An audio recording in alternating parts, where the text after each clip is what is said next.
My name's Georgia, and I am the emotional well-being expert. And I've been helping people for over 27 years really understand what underpins their self-esteem, their anxiety, things that hold them back from being amazing. I would like to share with you how to overcome social anxiety. It underpins so many aspects of so many people's lives. Now, anxiety is something I call a curse. Nobody wants it. You don't want to buy it. But it's hard to get rid of too, because it's an emotional condition. And anxiety is what holds people back from so many different opportunities. And if socially you're feeling that fear of what do people think of me, am I not intelligent enough or smart enough or funny enough, like we're always comparing ourselves to other people. Well, people with social anxiety do this on a regular basis. They think everybody else has got the magic social pill, okay? But that's just not the truth.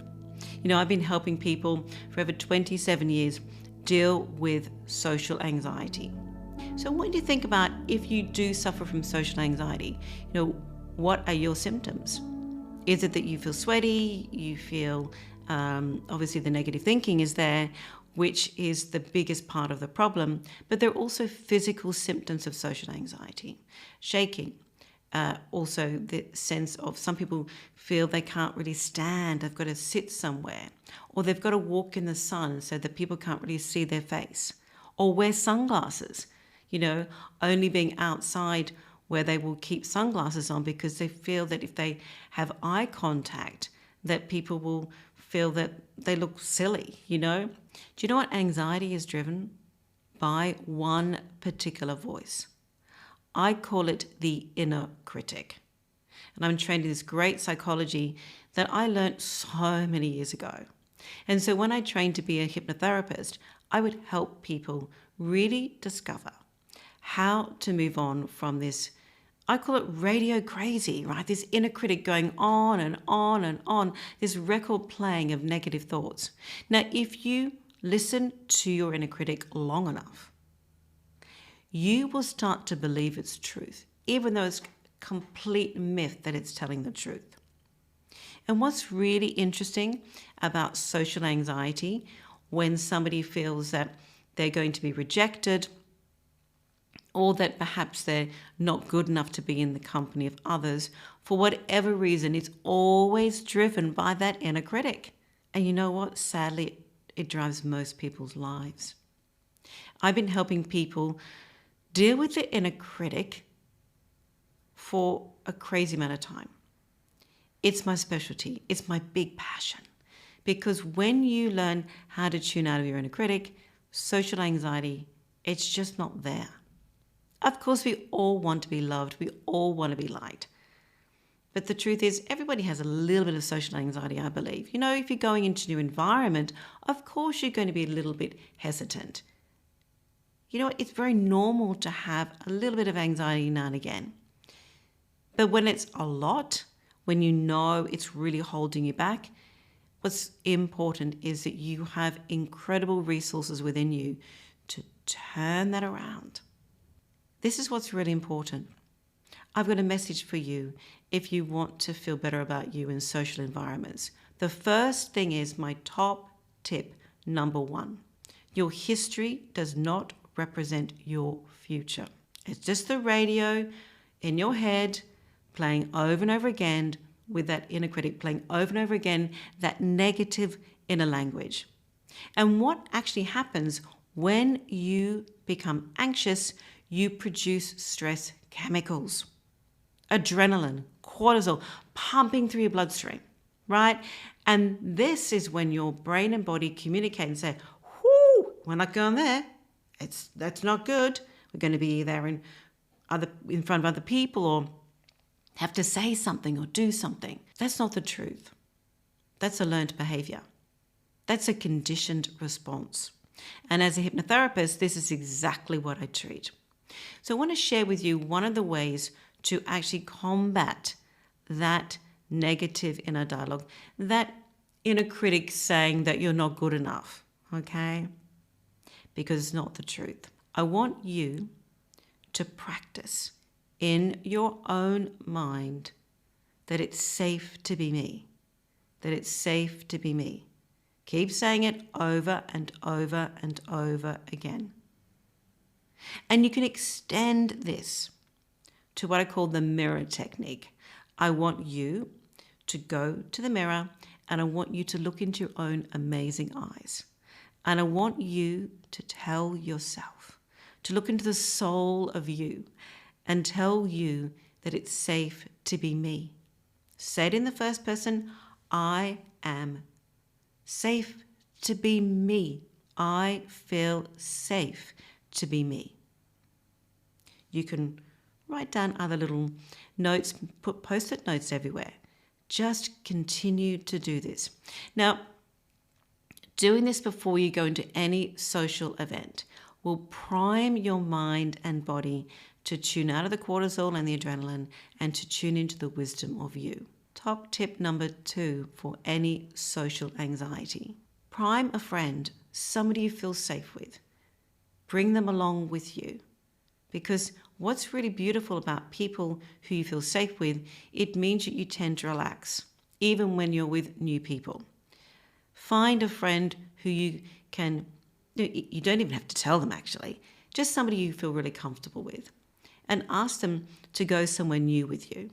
Because something familiar then can take you into a space that you're, out of your comfort zone, but it will train your mind that something about this is familiar and also new. So that combined in your mind can really, really help you. And what I think is important is, there are so many people out there who really do have massive social anxieties and they may appear to be aloof. So if you notice as a top tip number 3, you may show social anxiety by retreating. You may, a lot of people actually show social anxiety by over talking, right? Oversharing, over doing things. And people say, gosh, they're really confident, but actually they're really, really scared within themselves. So they may appear to be more confident than what they really are. And I've seen this so many times in my clinic world. And my program, Believing in You, really helps people become more charismatic and communicative without trying to be overbearing with their energy. Or those with social anxiety with my emotional resilience training. Because this is what's really important, being an emotional well-being expert. I've been in this field for over 27 years and I know the signs of it. So that person who is oversharing is, don't be judgmental about them. Okay, that's just their way of protecting themselves. Because the other type of person is the aloof. The aloof person that is another really important tip of a character trait of somebody who has social anxiety is that they look distant, they look disengaged, but they're really inside, they're just bubbling up with so much anxiety from their inner critic saying, don't say anything. So they have this blank look, right? And I know so many people. In fact, I've got a true story of a client of mine who, actually a few clients who, one of my corporate clients in London, in my London clinic, where the company paid for the staff to come and see me for emotional well-being issues. And there was a group of girls from one particular department who all said that they didn't like their new boss. She was really aloof. She didn't seem to care.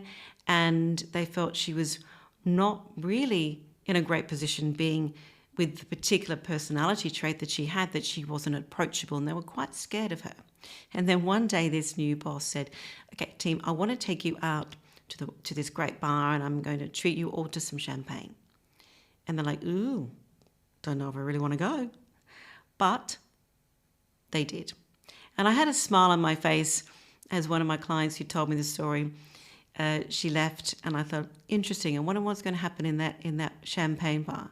And then one of the other clients from the same department turned up the next week and I said, oh, how did you go with your new boss in the champagne bar? And she's like, oh my God, after a couple of champagnes, she's really a lot of fun.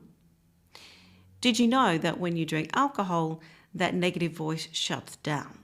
So if you do drink alcohol as a way to calm your social anxiety, my top tip is, okay, that this is just a state of mind, okay?